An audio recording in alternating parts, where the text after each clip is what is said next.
वसुंधरा राजे के नाम पर यह भी बहुत इंटरेस्टिंग डेटा है, इसको फुल फ्रेम एक बार दिखा दीजिए।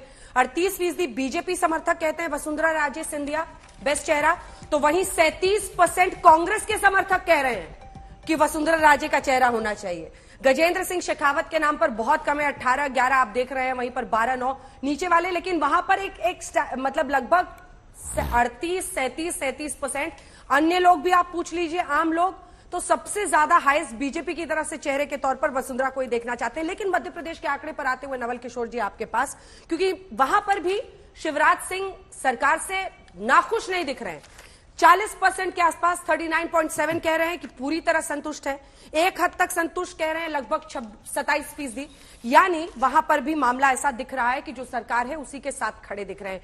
क्या इससे एक तो प्री पोल लोगों का अभी दिमाग में क्या चल रहा है, दिसंबर होते होते जब चुनाव होने क्या होगा उसमें एक फर्क दिखता है, वहीं कर्नाटक का ऑक्सीजन किस हद तक अन्य राज्यों में काम आएगा?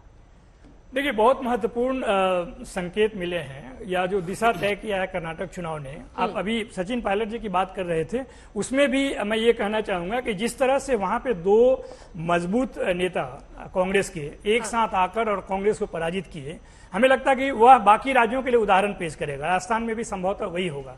और जहां तक मध्य प्रदेश की बात है, सुनने में तो ये भी रहा है कि जो कांग्रेस के एक चेहरा वहां पर थे और जो बीजेपी में चले गए, गांव-गांव घूमकर माफी मांगते फिर रहे हैं। इसका मतलब ये है कि संदेश वहां से या संकेत वहां से मिल रहे हैं कि कांग्रेस वापस बहुत मजबूत तरीके से आ रही है। और तमाम तरह के जितने विश्लेषण आ रहे हैं उसमें भी हमें यही देखने को मिल रहा है। तो मुझे लगता है कि कर्नाटक के बाद जो शुरुआत हुआ है, मध्य प्रदेश, राजस्थान और छत्तीसगढ़ में इसका संकेत मिलेगा।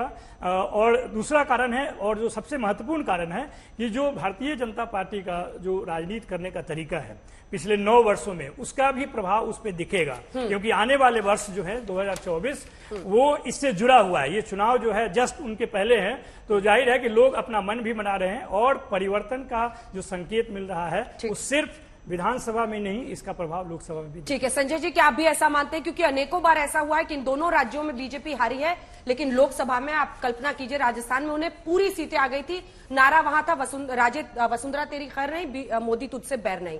लेकिन 2 प्रश्न मैं आपसे पूछना चाहती हूं। एक तो क्या स्टेट से 24 का रिश्ता है? दूसरी तरफ क्या क्षेत्रीय नेताओं को अगर दमखम दिखाने का मौका बीजेपी नहीं देती है तो फिर राज्य में उनको मुश्किल होगी? बासवराज बोम्मई के खिलाफ नाराजगी पहले से जमीन पर दिख रही थी, जिसको वो काउंटर नहीं कर पाए। 2018 में आप देखें 3 राज्यों में कांग्रेस की जीत होती है, लेकिन जब लोकसभा के चुनाव होते हैं तो लोकसभा के परिणाम बिल्कुल अलग। दिल्ली ऐसा उदाहरण है, उड़ीसा ऐसा उदाहरण है, ऐसे कई उदाहरण है। तो मुझे लगता है राज्यों के चुनाव के नतीजों से 2024 में क्या होने वाला है उस निष्कर्ष पर मैं नहीं पहुंचना चाहता। मुझे नहीं लगता कि राज्यों के चुनाव के नतीजे कोई संकेत देते हैं कि 2024 के नतीजे कैसे होने वाले हैं। दूसरी बात, हमने 2 राज्यों के चुनाव अभी देखे जो कांग्रेस ने जहां जीत दर्ज हासिल की। तो अगर कांग्रेस के लिए ये प्लस पॉइंट है तो कहीं ना कहीं बीजेपी के लिए नुकसान की ओर, बीजेपी के लिए ये नुकसानदेह है। तो जरूर है कि आने वाले राज्यों के चुनाव में बीजेपी को कोशिश करनी चाहिए कि लोकल मुद्दों पर चुनाव लड़े जाएं और खासकर लोकल लीडरशिप को आगे बढ़ाने की जरूरत है।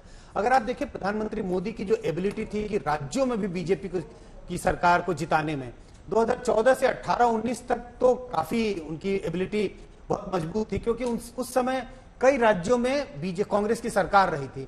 लेकिन अगर आप 17, 18, 19 के बाद देखें तो बीजेपी कई राज्यों में सरकार, उन राज्यों में जहां बीजेपी की सरकार थी वो हारने लगी है।